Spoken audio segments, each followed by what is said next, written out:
सम्पूर्णलाई मेरो नमस्कार। मेरो नाम चन्द्र आचार्य, मेरो ठेगाना पोखरा वडा नम्बर 11 गाउँ। आज म यहाँहरूलाई अरिङ्गालले एकदमै मन पराउने खाने चिज के होला भनेर धेरैजना कृषकज्यूहरूले सोध्नु भएको छ। त्यसैको बारेमा मैले अस्ति भनेको भए पनि हुन्थ्यो, तर थाहा होला उहाँहरूलाई, कृषकज्यूहरूलाई थाहा होला पक्कै पनि भनेर मैले भनिनँ। फेरि धेरै कृषकज्यूहरूले यही शब्द सोधिराख्नु भएको छ, यही प्रश्न सोधिराख्नु भएको छ। यसैको बारेमा मलाई सानो क्लिक भिडियो बनाएर राखिदिन्छु, हजुरहरूले हेर्ने र सुन्ने गरिदिनु होला भन्दै मैले भिडियो सुरु गर्न गएँ। कृषकज्यूहरू अरिङ्गाले मन पराउने खाना भनेको यो कुहिएको मासु, एकदमै गन्ध आउने खालको मासु कुहिएर, अनि रगतहरू भयो।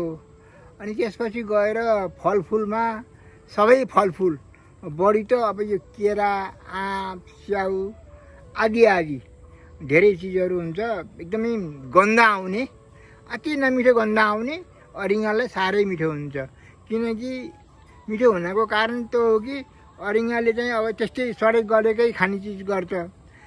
उसको घरै अब यहाँलाई थाहा छ कि गोबर माटो, अब त्यो कसुङ्गरहरू घुरानहरूबाटै उसले आफ्नो घर बनाउँछ भने उसले खाने चिज पनि त्यसै रोज्या हुन्छ। हुन त ऊ सिकारी हो, अर्कालाई शिकार गरेर अनि मासु खाने गर्छ। त्यसै क्रममा अरिङ्गालले मौरीलाई बढी मन पराउँछ। अनि फेरि मन पराउनुको कारण पनि छ कि एकदम भिटामिनयुक्त हुन्छ मौरी। आफ्नो बच्चालाई खुवाउनुको लागि उसले चाहिँ मौरी नै रोड्ने गर्छ।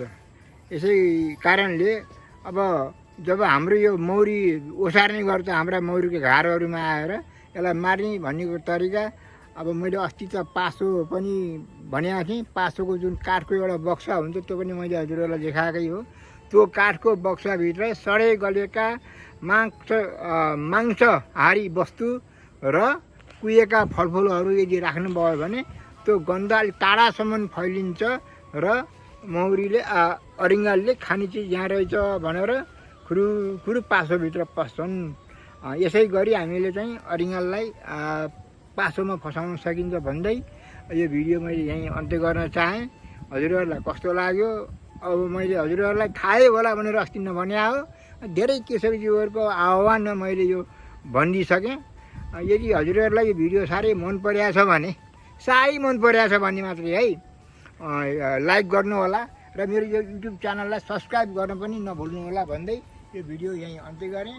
मौरीकै बारेमा हजुरहरूलाई अरू केही जिज्ञासा छन् भने 98 60 53 12 24 सम्पर्क गर्न सक्नुहुनेछ भन्दै यहाँहरूको दिन सधैँ शुभ रहोस्। हस्त नमस्कार।